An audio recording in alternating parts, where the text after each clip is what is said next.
الطاہرین، یہ جس کتاب سے میں آپ کو حدیث سنا رہا ہوں اس کا نام المواہب العددیہ ہے۔ یہ المحدث الجلیل محمد بن الحسن الشہیر ابن قاسم الحسینی العاملی ہے، جو کہ 11ویں صدی کے علماء میں سے ہیں۔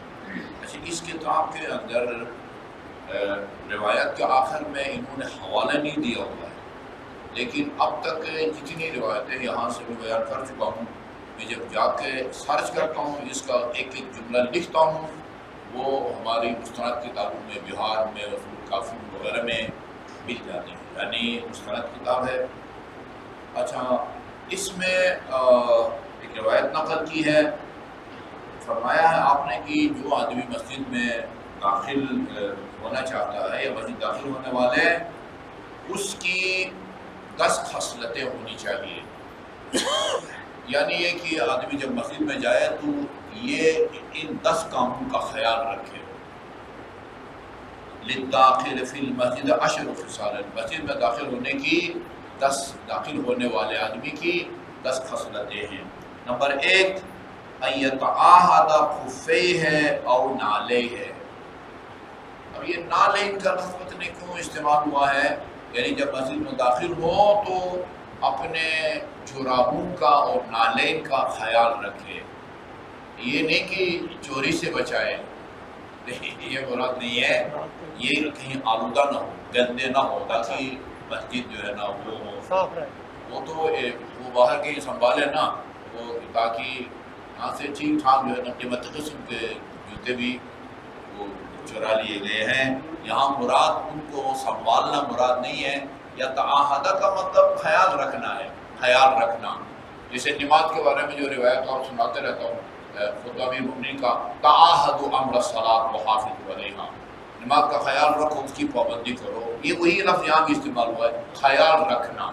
ان یتعاہد خفیہ او نعلیہ، یا یہ تو پرانے زمانے میں وہ عام جوتوں کے علاوہ کوئی چمڑے وغیرہ کے پہن کے جاتے تھے، ورنہ جوتے سمیت تو کوئی بھی مسجد میں داخل نہیں ہوتا۔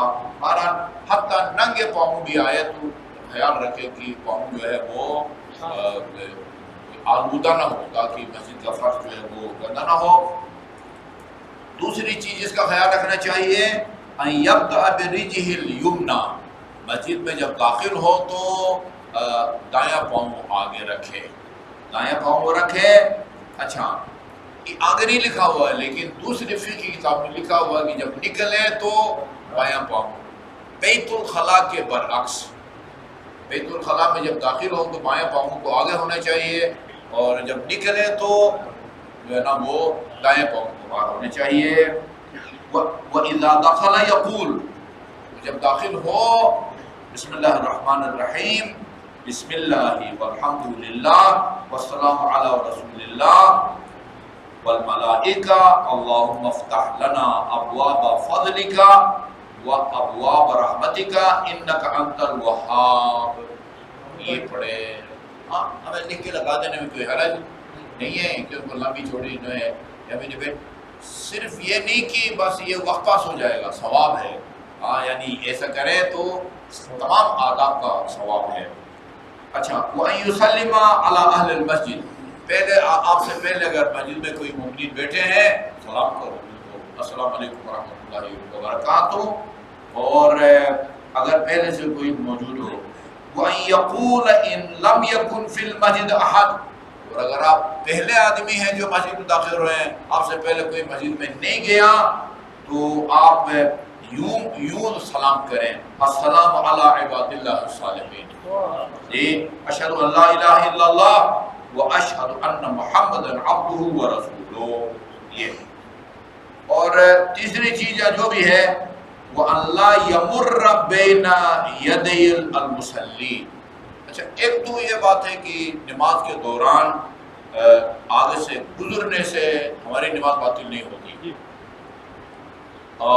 وہ امام ابو حنیفہ نے امام جعفر صادق علیہ السلام کے پاس شکایت لگائی کہ آپ کا بیٹا ہے امام موسیٰ کاظم نماز پڑھ رہے تھے، آگے سے بندے گزرے، کچھ پرواہ بھی نہیں ہوئی۔ اچھا یہ اب مجھے نہیں پتا، یعنی اہل سنت کے اہل حدیث کے خود جو مقلد ہے یا امام ابو حنیفہ کے ہیں یا شافعی کے یا حنبل کے یا مالک کے ہیں، ان کی کیا نظریات ہیں۔ وہ مکے میں ادھر تو واسطہ نہیں پڑتا، مکے میں ہم آگے سے گزر جاتے ہیں، بعض کچھ نہیں کہتے، بعض یوں کرتے ہیں۔ اس کا مطلب ہے کہ جن کے ہاں بعض ہیں کہ جن کے سامنے گزرنے سے جن کے فقہا کے نزدیک نماز باطل ہوتی ہے یا شاید مکروہ ہوتی ہو، اور جو ہے نا وہ بعض کے نزدیک کوئی حرج نہیں ہے، بعض بڑے یوں جو ہے نا جیسے بیریل آگے کرتے ہیں اسی طرح ہاتھ آگے کرتے ہیں۔ اچھا تو شکایت لگائی امام ابو حنیفہ نے امام صادق علیہ السلام کے پاس، بھئی آپ کے بیٹے موسیٰ بن جعفر جو ہے وہ نماز پڑھے سامنے سے گزرے۔ امام علیہ السلام نے بیٹے کو بلا کے کہا کہ یہ جو ہے نا کیا کہہ رہے ہیں بزرگ، کہا کہ یہ جس کے لیے میں نماز پڑھتا ہوں نا وہ اس سے زیادہ میرے نزدیک ہے جو میرے سامنے سے گزرے۔ سبحان اللہ، یعنی تو مطلب ہے کہ ہمارے ہاں کچھ نہیں ہوتا، لیکن مناسب یہ ہے کہ آگ سے نہ گزرے۔ یعنی مسجد کے آداب میں سے یہ ہے کہ اللہ یمر بین یدی المصلی، یعنی نماز گزار کے کبھی مجبوری ہوتی ہے وہ الگ بات ہے، مجبوری نہ ہو تو نماز گزار کے آگے سے نہیں گزرنا چاہیے۔ اس کا یہ مطلب نہیں ہے کہ اگر گزریں گے تو آپ کی نماز باطل ہو جائے گی۔ اچھا جی، آداب میں سے ہے وَلَا يَدْخُلُ إِلَّا بِوُضُوءٍ، بہتر ہے کہ مسجد میں جو ہے نا وہ وضو کے بغیر داخل نہ ہو۔ ہم لوگ جو نماز پڑھنے کے لیے آتے ہیں ظاہر ہے وضو کر کے ہی آتے ہیں، یہ ان لوگوں کے لیے زیادہ مسئلہ ہے جو مسجد کے خادمین ہیں، ٹھیک ہے نا، وہ صفائی کرنے آتے ہیں اور کام کرنے آتے ہیں، تو اگر وضو کر کے آئیں گے ثواب ملے گا، بھائی ثواب ملے گا۔ اچھا جی، بہرحال وَاللَّهُ يَعْمَلُ فِي عَمَلِ الدُّنْيَا، ادھر آ کے کوئی دنیا کی اور مصروفیات اور سرگرمیوں میں جو ہے نا مخصوصاً یہ جو سیاسی گفتگو ہے اس کے خلاف، اس کے خلاف، اس کے جیل میں نکال دیا، ڈال دیا، اس کو جیل سے نکالا، یہ جو ہے نا یہ ادھر یہ باتیں نہیں ہونی چاہیے۔ اوپر ہمارا دفتر جو ہے نا ٹھیک ہے، وہ ٹھیک ٹھاک جو ہے نا وہ چیمبر کی طرح جو ہے نا ہر کوئی آ کے اپنا اظہار خیال کرتا ہے، ہم چائے بھی پلا دیتے ہیں اس کو۔ اچھا جی، وَلَا يَتَكَلَّمُ بِكَلَامِ الدُّنْيَا، نہ وہ دنیاوی کام کرے ادھر بیٹھ کے اور نہ دنیاوی باتیں کرے، ہاں یہ دونوں جو ہے نا نہیں کرنی چاہیے۔ وَلَا يَخْرُجْ حَتَّى، اور مسجد میں اگر آتا بھی ہے تو 2 رکعت نماز تحیہ پڑھے بغیر نہ نکلے۔ اچھا یہ بھی ہے کہ اگر نماز کا ٹائم ہے نا صبح کی، ظہرین کی، مغرب کی، تو یہی آپ کی 5 وقت کی نماز تحیہ مسجد ہے۔ اس کے علاوہ کسی اور کام سے اگر آتے ہیں پھر تحیہ مسجد کے طور پر 2 رکعت نماز ہدیہ مسجد جو ہے وہ پڑھنی چاہیے۔ وہاں نجف اور قم میں بہت سارے دروس مسجدوں میں ہوتے ہیں اور وہ نماز کا ٹائم نہیں ہوتا، صبح 8 بجے، شام 4 بجے، ٹھیک ٹھاک جو ہے نا مجتہدین کا درس مساجد میں ہوتے ہیں اور آپ مدرسین کے درس بھی جو ہے نا اس میں ہوتے ہیں۔ ادھر بہتر ہے کہ آپ جو ہے نا وہ 2 رکعت نماز تحیہ پڑھیں۔ بالکل اسی طرح احرام جب باندھتے ہیں، مسجد شجرہ سے باندھتے ہیں یا کسی میقات سے، اگر تو یہ 5 وقت کی نمازوں میں سے کی نماز کا ٹائم ہے اور وہی نماز پڑھیں، اور احرام کے لیے الگ سے نماز پڑھنے کی ضرورت نہیں ہے، لیکن نماز آپ پڑھ چکے ہیں، اور جا کے صرف آپ نے احرام باندھنا ہے، پھر اس کے لیے یا 2 رکعت یا 6 رکعت جو ہے نا وہ نماز پڑھ کے پھر احرام باندھنا چاہیے۔ احرام کی جو حقیقت ہے وہ لبیک اللہم لبیک، لبیک اللہم لبیک لا شریک لک لبیک وغیرہ وغیرہ۔ اصل جو احرام ہے وہ لبیک اللہم ہے۔ آپ انہی کپڑوں میں جا کے لبیک اللہم لبیک کر کے وہ سارا عمل انجام دیتے ہیں، آپ کا حج باطل نہیں ہے۔ سلے ہوئے کپڑے پہننے کا کفارہ دینا پڑے گا اور گناہگار بھی ہوں گے، حج صحیح ہے، بڑا باریک نکتہ ہے۔ لیکن اگر لبیک اللہم لبیک کے بغیر گئے ہیں، یا ایسی جیسے نیت کے بغیر آپ نے نماز پڑھی ہو یا تکبیر احرام کے بغیر، اصل احرام جو ہے وہ تلبیہ ہے، لبیک اللہم لبیک۔ اس کے محرمات میں سے، ایک مستحبات میں سے کہ آپ جو ہے نا واجب ہے کہ احرام والے کپڑے پہنے، نہیں پہنے اور انہی کپڑوں میں جو ہے نا وہ تلبیہ پڑھ کے اعمال انجام دیا ہے، نہ آپ کو عمرہ باطل ہوگا نہ حج باطل ہوگا، سلے ہوئے کپڑے پہننے کا گناہ ہوگا، اور کفارہ جو ہے مسجد امام صادق میں صحت مند بکرا جو ہے وہ آپ بھجوا دیں۔ اچھا جی، وَيَقُولُ إِذَا قَامَ، اور جب نکلنے لگے مسجد سے، سبحانک اللہم وبحمدک اشہد ان لا الہ الا اللہ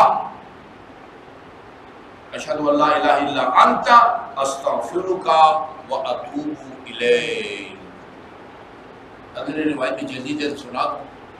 اگلی روایت میں قال النبی الصلاۃ عمود الدین، یہ پلر دیکھیں، عمارت کے لیے جتنی حیثیت پلر کو حاصل ہے نا، وہی دین میں نماز کو حاصل ہے۔ فرمایا نماز دین کا ستون کی حیثیت رکھتا ہے، فیہا عشر خصال، نماز کی بھی 10 خصلتیں۔ نمبر 1 زین الوجہ ہے، نماز گزار کی چہرے کی زینت ہے۔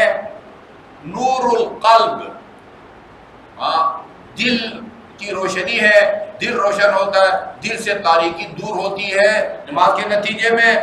راحت البدن، بدن کی راحتی ہے، یہاں اپنے آنکھوں سے سامنے ورزش کر رہے ہوتے ہیں نا، یہ راحت البدن ہے۔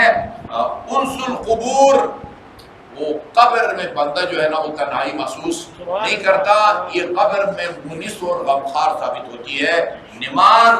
اچھا جی، منزل الرحمہ، اللہ کے رحمت نازل ہونے کا باعث ہے یہ، اس کی وجہ رحمت ہوتی ہے۔ سعادت کا یہ چراغ ہے۔ ثقل المیزان، یہ میزان عمل جو ہے نا وہ بھاری ہوتا ہے آپ کی نماز کے نتیجے میں، صلوات کے نتیجے میں بھی وہ نامہ عمل کا جو ہے نا نیکیوں کا پلہ بھاری ہوتا ہے، اور نماز کے نتیجے میں بھی جو ہے نا وہ بھاری ہوتا ہے۔ مرضات الرب، اللہ تعالیٰ کی رضامندی حاصل ہوتی ہے۔ ثمن الجنہ، فیصلہ ہو گیا بھائی، جنت کی قیمت ہے، جنت کی قیمت نماز ہے۔ حجاب من النار، آتش جہنم کو مقابلے میں ایک حجاب اور پردہ ہے۔ من اقامہا، اقام الدین، جس نے نماز پڑھی اس نے دین کو قائم کیا۔ ومن ترکہا فقد ہدم الدین، تو جس نے نماز کو ترک کیا اس نے دین کو منہدم کر دیا، گرا دیا دین کو۔ صلی اللہ علیہ محمد وآلہ وسلم۔ فائدے بڑے نماز